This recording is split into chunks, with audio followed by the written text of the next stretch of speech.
자, 성도님들 반갑습니다. 오늘 또 이렇게 영상 촬영으로 통해서 또 수요 말씀 예배를 만나게 되었습니다. 오늘 예배 시작 전에 19세기에 우리 한국 초기 교회 부흥사였던 이용도 목사님의 기도시가 있는데 그 기도시를 함께 읽으면서 오늘 말씀 예배 시작하겠습니다.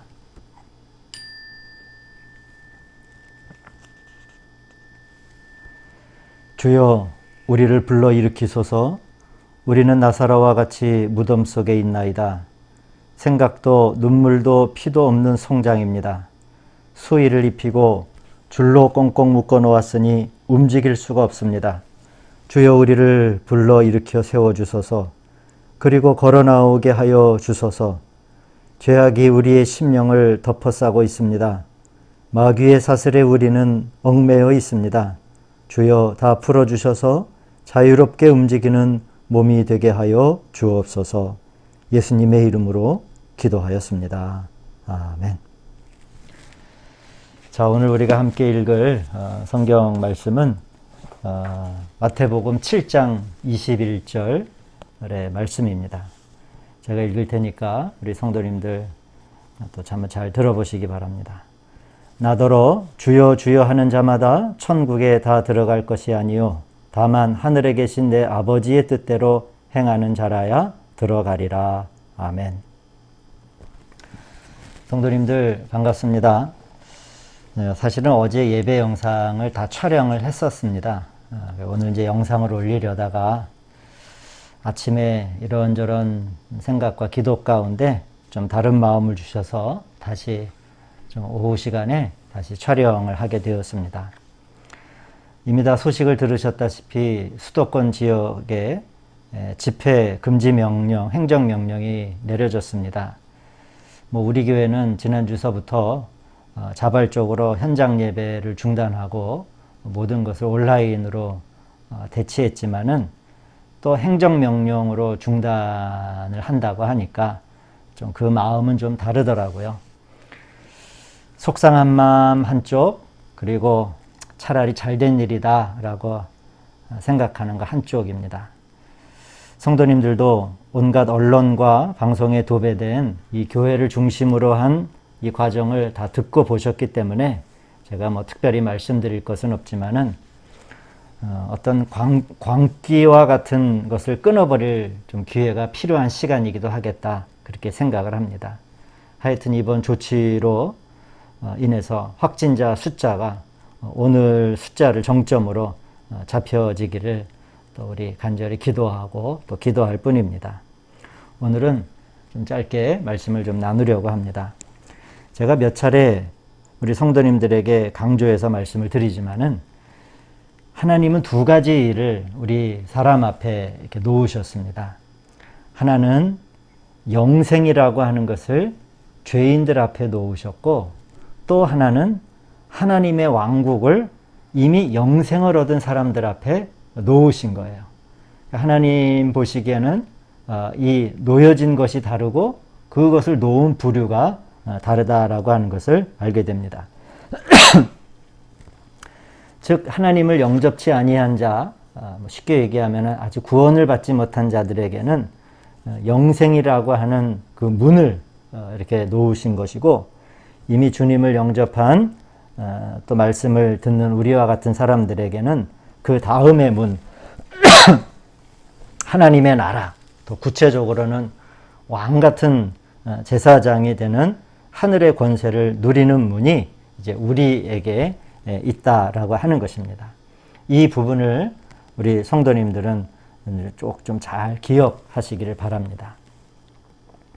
제가 왜 이 부분을 강조해서 반복해서 말씀을 드리냐면, 바로 우리들의 신앙생활의 방향이 바로 이 지점을 통해서 우리가 발견할 수 있기 때문에 그렇습니다. 요한계시록 2장 26절을 보시면은 이기는 자와 끝까지 내 일을 지키는 자는 그에게 만국을 다스릴 권세를 주시니라고 하는 말씀이 있습니다. 그러니까 영생은 이미 우리가 받은 선물이잖아요. 그러니까 그러나 영생을 받은 사람들이 다 만국을 다스리는 권세를 천국에서 누리는 것은 아니다라고 하는 거예요. 이기는 자와 끝까지 내 일을 지키는 자라고 요한계시록은 그 어떠한 조건을 말하고 있죠. 그래서 성경은 영생을 받는 것에 관한 말씀을 죄인들에게 하시고 또 만국을 다스리는 권세를 받는 것은 구원받은 사람들에게 주시는 겁니다. 그리고 성경의 대단히 많은 부분의 말씀은 이 후자를 위해서 기록이 되어 있습니다. 이 권세를 얻기 위해서는 나 보내신 이를 믿는 자는 영생을 얻었고 하는 것처럼 믿으면 얻는 것이 아니에요. 좀 더 복잡한 어떤 조건과 과정이 이 가운데 있게 됩니다. 그것이 이제 오늘 본문의 말씀이에요. 제가 이제 오늘 성도님들과 이 부분을 좀 말씀드리려고 하는 거예요. 그래서 오늘 우리가 마태복음에서 읽었듯이 나더러 주여 주여 하는 자마다 다 천국에 들어갈 것이 아니다. 다만 하늘에 계신 내 아버지의 뜻대로 행하는 자라야 천국에 들어갈 것이다. 또 우리가 익히 알고 있는 말씀이 있죠. 마태복음 5장 20절의 말씀을 보시면 너희의 그 의로움, 너희가 생각하는 그 의가 대단하다라고 생각하는데 너희의 의가 서기관이나 바리새인들보다 더 낫지 않으면 결단코 천국에 들어가지 못하리라 라고 하는 말씀도 비슷한 연장선에 있는 그런 말씀입니다. 저나 여러분들은 우리의 신앙의 방향은 영생을 얻는 것에 방향이 있는 게 아니에요. 영생을 얻음은 하나의 과정 가운데 있는 것이고 더 화살표가 가리키는 방향의 끝은 이 하나님의 왕국에 참여하는 사람이 되기 위한 것이 바로 그 방향의 화살표의 끝입니다. 복음서에서 비유로 말씀하신 바 슬기로운 5 처녀가 되어서 신랑의 잔치에 참여하는 사람, 5 달란트를 남겨서 주인에게 드릴 수 있는 사람, 다 바로 그거예요. 계시록에 기록된 바 고을과 나라를 다스리는 권세를 누리기 위해서 바로 우리는 그렇게 그 방향을 위해서 우리가 이 땅에서 신앙생활하고 또 믿음 생활을 하고 우리가 교인이 되고 교회를 다닌다라고 말씀드릴 수 있는 겁니다. 그래서 주여 주여 하는 것만으로는 안 된다는 거예요. 뭐가 필요한 겁니까? 더 나아가서 아버지의 뜻을 살피는 일상을 살아야 한다는 거예요. 제가 지난 주일에 일상이 역사다라고 말씀드렸듯이 그 아버지의 뜻을 살피는 일상이 이제 각 나라와 고을을 다스리는 왕국에서 권세를 누리는 그러한 역사가 되는 겁니다. 의롭다 스스로 우리가 교만하지 말고 하나님의 의를 이루기 위해 수련하고 고민해야 한다라고 하는 것이죠. 그리고 이렇게 단순하게 얘기해서 2가지로만 말씀드리면 아버지의 뜻을 살피고 하나님의 의를 이루기 위해서 애쓰는 그러한 삶의 모습을 통해서 비로소 복음의 확장이 일어나는 거예요. 다른 것으로는 복음의 확장이 일어나지 않습니다. 그렇게 비록 우리의 목적이 하늘의 권세를 누리기 위해서 나라와 고을을 다스리는 왕과 같은 제사장이 화살표의 방향이지만은 그러나 그 과정 안에 있는 아버지의 뜻을 살피는 일상, 그 신앙생활 태도 아니겠어요? 또 하나님의 의를 이루기 위해서 수련하고 고민하는 그 일상과 우리들의 삶의 태도가 또 하나의 열매를 맺는데 그게 뭐냐면 바로 그 지점에서 복음의 확장들이 일어난다는 거예요. 교회가 건강하게 세워지는 역사들이 나타나는 것이고 그리고 그것이 간증이라고 얘기하는 것이고 비로소 그것을 그리스도인이 된다라고 말씀드릴 수 있는 것입니다.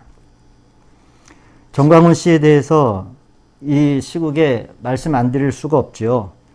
그는 이미 작년 8월 31일 2019년도 8월 31일 날 그가 소속된 교단에서 11가지 범과를 지은 결과로 목사직 면직과 그리고 제명을 당한 사람입니다.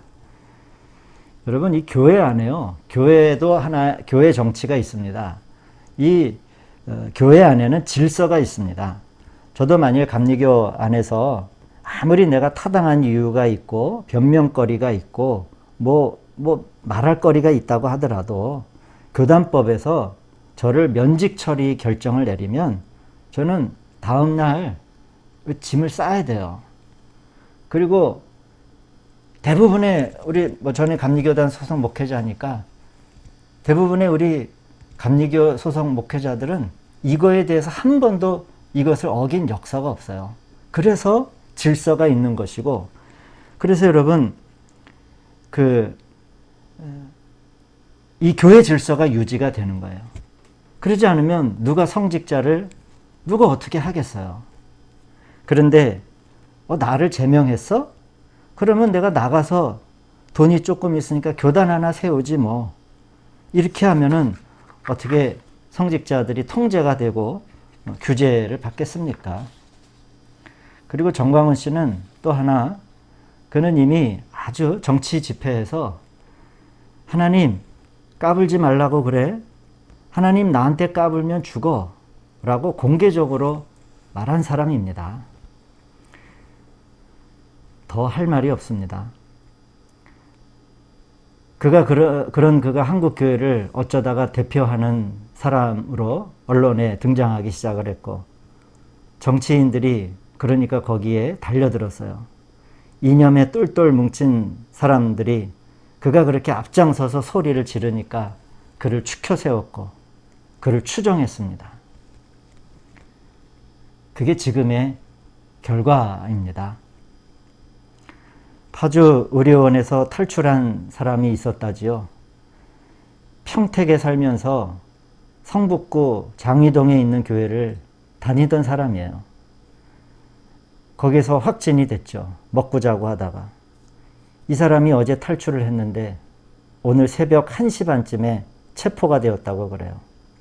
그래서 다른 사람은 병이 걸리면은 다 치료를 받으려고 일부러라도 했었는데 당신은 왜 그렇게 탈출을 했어? 라고 의료진이 물으니까 김칫국에 독약을 탄다는 등 이런 얘기를 했다고 합니다.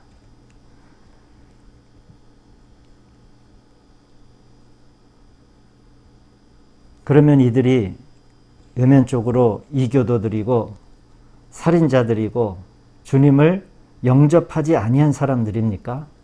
아니죠. 이들도 마음으로 믿어 입술로 시인한 사람들이면 틀림이 없을 거예요. 성경에는 간단하게 주여 주여 하는 자마다로 되어 있지만은 이것은 모든 외면적 그리스도인을 지칭하는 말입니다. 아직 그 내면에 하나님의 의와 일상에서 아버지의 뜻을 살피는, 그리고 그 아버지의 뜻이 이루어지는 일에 대한 그런 체험이나 그러한 마음의 갈망이 부존재한 그런 사람들이죠. 그리고 그 다른 어떤 것들이 입술로 고백은 해요. 영생은 그애들에게 있겠지만은 그 다른 어떠한 마음들이 그 안들을 가득 채우고, 그것이 어떤 불순한 외부적 시도와 의도를 만나면 일반 사람들은 상상하지도 못하는 아주 비상식적인 일들을 하게 되는 거죠. 지금 이렇게 벌어진 일들을 상식의 눈으로 보면 누가 이것을 이해하고 고개를 끄덕일 수 있겠습니까? 19세기에 주님이 크게 쓰신 한 형제가 있어요. 그는 일찍이 많은 시간을 들여서 한 권의 히브리어 사전을 편찬을 했습니다. 기쁜 나머지 그 초고를 친한 친구들에게 보여주었어요. 이 친구들은 칭찬을 마다하지 않았죠. 그리고 너는 이 책이 출간이 되면 아주 유명한 박사가 될 거야, 학자가 될 거야 라고 그렇게 덕담도 건넸습니다. 그런데 이분이 집에 돌아가 그 초고를 불태워 버립니다. 그러면서 그가 말하기를 이 책을 편찬하는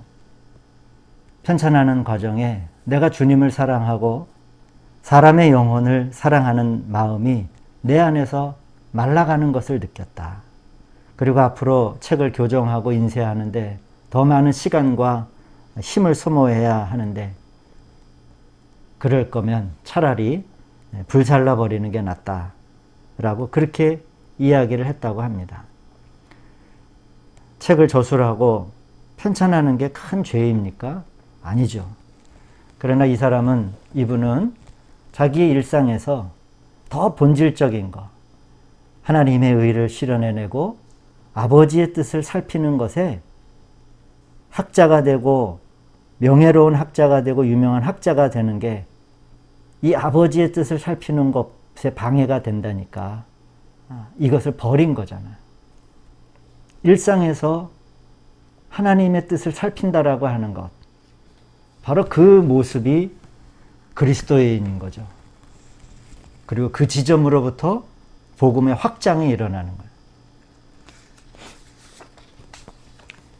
영생을 얻은 그리스도인은 이렇게 그 다음 왕국의 권세에 참여하기 위하여 말씀한 조건을 성취하기 위해서 힘을 다해야 합니다.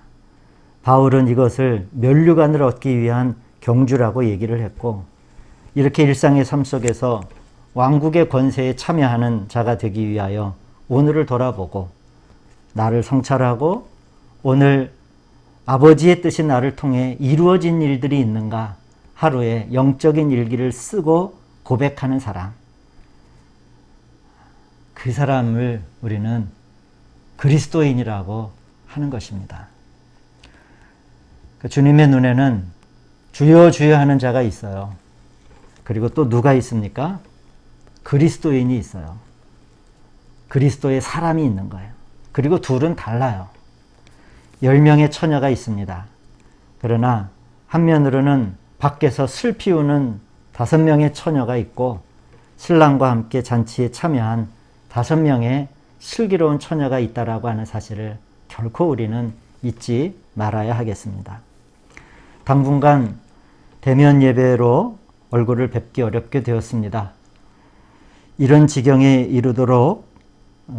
이르기까지 한 측면에 한국 교회의 목회자인 한 사람으로서 우리 성도님들에게 참 죄송스럽고 깊은 사과를 드리고 싶습니다. 만나서 하면 좋겠지만은 이렇게 영상으로라도 참 한국교회의 한 사람의 목회자로 우리 성도님들의 그리스도인으로서의 명예를 지키기 어렵게 만든 그런 깊은 책임이 저에게도 있다라고 하는 사실을 통감하면서 정말 사죄의 말씀을 드립니다. 불의한 일에 미력하지만은 제가 더 소리를 좀 냈어야 하는데 아닌 것은 아니다 하고 우리 감리교 지도자들에게 좀 더 쓴소리를 했어야 하는데 하는 여러 가지 생각들이 며칠 동안 저를 좀 괴롭히고 마음을 좀 어렵게 했습니다.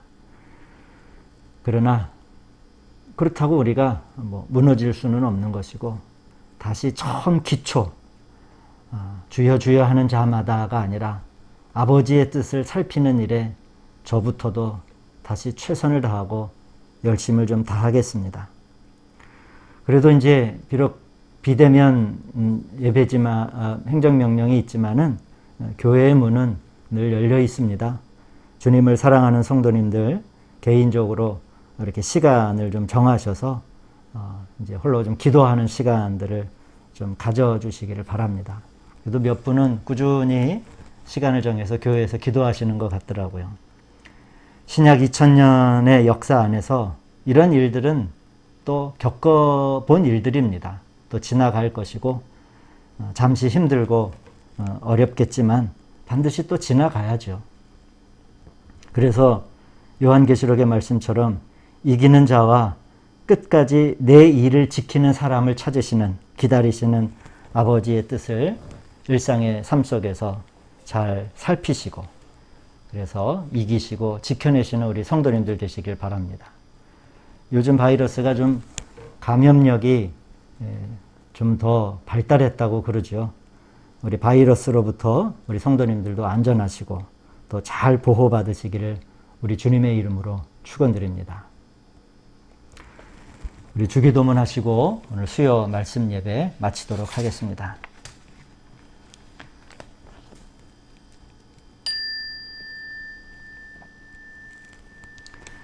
하늘에 계신 우리 아버지여, 이름이 거룩히 여김을 받으시오며 나라가 임하옵시며 뜻이 하늘에서 이루어진 것 같이 땅에서도 이루어지이다. 오늘날 우리에게 일용할 양식을 주시옵고 우리가 우리에게 죄 지은 자를 사하여 준 것 같이 우리 죄를 사하여 주시옵고 우리를 시험에 들게 하지 마시옵고 다만 악에서 구하시옵소서. 나라와 권세와 영광이 아버지께 영원히 있사옵나이다. 아멘. 주님 때문이라 내가 살